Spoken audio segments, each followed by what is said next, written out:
Ryan Garcia has zero chance of beating Devin Haney. Is this the truth or is this false? We all like to say that, there's anything possible in the sport of boxing, anything can happen, and there is truth to that. There's a level of truth to that, because no matter what, if you have power, you have that equalizer. I've been saying Ryan Garcia has that left hook, and if he can land it, it could be a lot of trouble for Devin, but it's a big if, because you're going against the guy that has one of the cleanest defenses in the sport of boxing today. So Devin's not going to be there just to get hit. It's going to have to be strategic coming from Ryan Garcia. I don't like. If you bet on Ryan Garcia, I'm kind of shocked, because how do you? I don't know what you're seeing that I'm not. I guess you're just gambling on the fact that within that 12-round duration he's going to land something, and that's the best logic that I can come up with personally, because if Ryan Garcia goes in there overzealous, I still think that Devin Haney's timing and his speed and precision and accuracy is gonna eventually get the best of Ryan Garcia. I don't know if Ryan Garcia will get stopped in this fight. A lot of people are just saying it's a matter of how Ryan Garcia loses, and I don't think that's fair to say, because just because you lose to the best fighter in boxing, we can't just say he's gonna lose easily. We can write him off.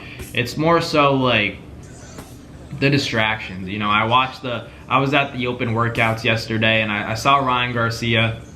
He's in good shape. That's not what I'm referring to. I just mean the attention. The concentration was very different when it came to Devin Haney and when it came to Ryan Garcia. Ryan Garcia was the first media workout, so that's a little bit unorthodox. That's not a typical main event. Usually they're the last ones in the ring for the media workout. Ryan Garcia was first, came way earlier than Devin Haney did. I guess Ryan Garcia just wanted to get it out of the way, which I respect, but at the end of the day, there's a sense of, I want to get out of here as soon as possible. Same with Devin, but at the same time, Ryan Garcia was paying attention to all these reporters, and Devin Haney basically just did the bare minimum, as he usually does.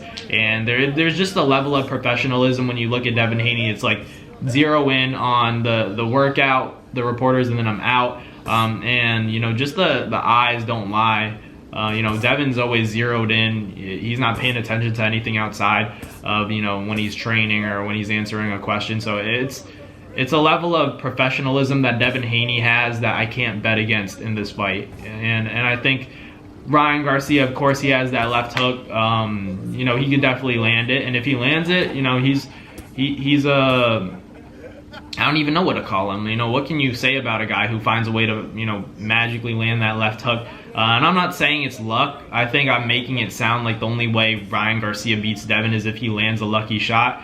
At this level, I don't think anything's really lucky. You throw with the intent of landing, and I think Ryan Garcia could very well do that. It's just against a guy whose defense has tended to be so tight, I find it difficult to believe that Ryan Garcia can find those little holes. I think it takes a little bit more skill, a little bit more footwork and angles than what Ryan Garcia has in the arsenal to potentially land something big on Devin. I take a look at the only time where we've seen Devin Haney hurt was against Linares, and Linares was throwing a barrage of shots and they were straight down the middle. Ryan Garcia doesn't really throw straight shots. The jab, I think Ryan Garcia should try throwing that hook to the body more. You've had success with that before, so why not throw it to the body?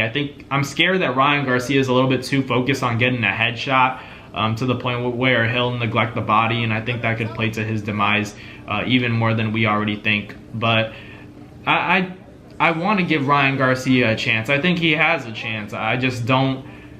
This is going to be a very rough stylistic matchup for Ryan, and I don't like it. But it's a sport of boxing. I can't blame him for going into this fight thinking that it's gonna maybe be a walk in the park, because he does have a high level of confidence because of that amateur history that they have, 3-3. No matter how long ago it was, Ryan Garcia definitely is still confident from the fact that Devin Haney started later than I did, so there's no reason why I can't beat him now. He's not on my level. He wasn't on my level back then. He's not on my level now. And I'm sure that's Ryan Garcia's mentality, but I think it could get him in a lot of trouble come Saturday night, because Devin Haney, he's just different. I think certain fighters, they age and they grow and develop at different rates than others. And I think Ryan Garcia, although he started before Devin Haney, even as an amateur, Devin kind of paved the way when he turned pro and, you know, went to Mexico and got those wins and, you know, became a professional as opposed to becoming an Olympian. These guys turned pro, and Devin did that before Ryan. So there's a little bit of,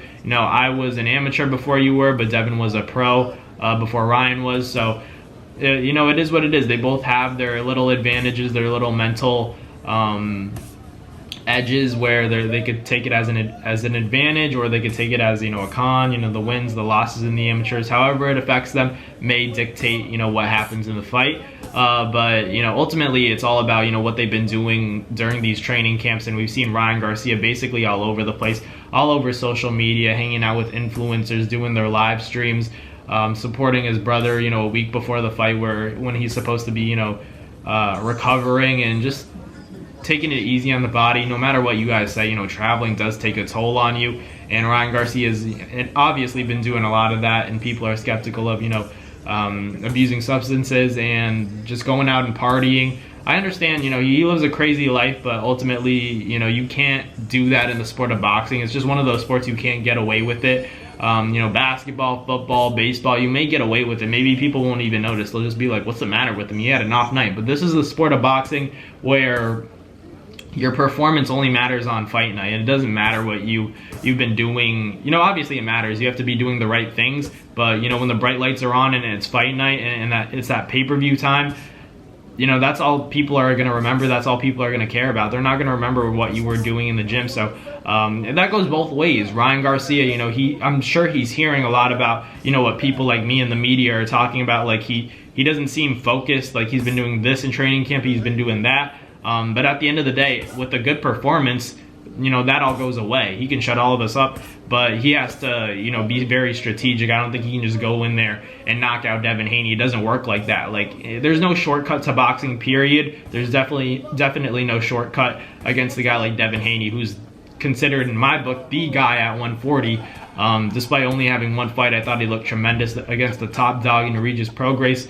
But, you know, I hope Ryan Garcia can, you know, put up a good fight in this one. I just think the cards are stacked against him in every way except for power. But power is a big determining factor, obviously, in the sport of boxing. So if Ryan Garcia can land that, hey, respect. Because I think he can hurt Devin, but I just don't know if he wins the fight. You know, I wouldn't be surprised if Ryan Garcia drops Devin. It's just, you know, can you really come out with a win? It's going to be tough because Devin knows how to go into survival mode. He has high IQ, and he's just he's an intelligent individual. He's a very intelligent and mature fighter. He's grown a lot, and I think a lot of that growth is mental as well as physical. So I think we'll see that on fight night. So I'm still picking Devin, but, you know, I do think Ryan Garcia does have a shot. Let me know in the comments what you guys think. Thank you guys for watching. Like, comment, and subscribe. I'll catch you guys next time. Peace.